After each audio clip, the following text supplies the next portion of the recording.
And we do have some breaking news to pass along. ABC News can now project Donald Trump has surpassed the delegate threshold to become the presumptive Republican nominee for President of the United States, setting up his November face-off against President Joe Biden. Let's go to ABC political director Rick Klein for more.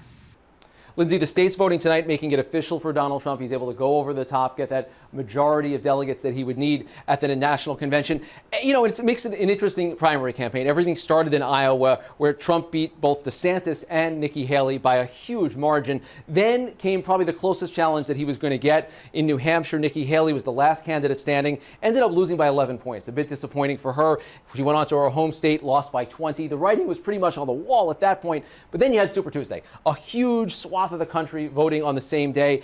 And truly the only place that Nikki Haley was able to break through was the very small state of Vermont. Between that and the District of Columbia, no other contests existed in the Republican side this year that Donald Trump wasn't able to win, in many cases win very big. So he becomes the nominee on that side. And for the Democrats, Joe Biden wrapping it up as well. We saw with him, he made a strategic decision early on not to appear on the ballot in New Hampshire. He was able to win that state as a write-in candidate. From there, he never really got a scare, although we saw a big vote for uncommitted because people were upset in the Democratic Party over his handling of the Israel-Hamas war. Similar situation played out in Minnesota, also Colorado and North Carolina, but there was never really a question about Joe Biden locking this down. So historically speaking, this is unbelievably early for the general election to start. We'll see one more set of results tonight out of Washington that could be another measure of how many people are still upset on the Democratic side. But truly, we go to general election mode right now, and it's going to be very close. The battleground state polls all have a slight Trump edge, or in the case of Pennsylvania,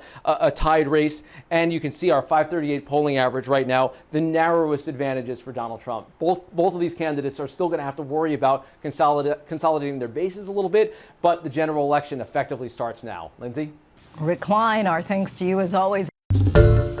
Hi, everyone. George Stephanopoulos here. Thanks for checking out the ABC News YouTube channel. If you'd like to get more videos, show highlights, and watch live event coverage, click on the right over here to subscribe to our channel. And don't forget to download the ABC News app for breaking news alerts. Thanks for watching.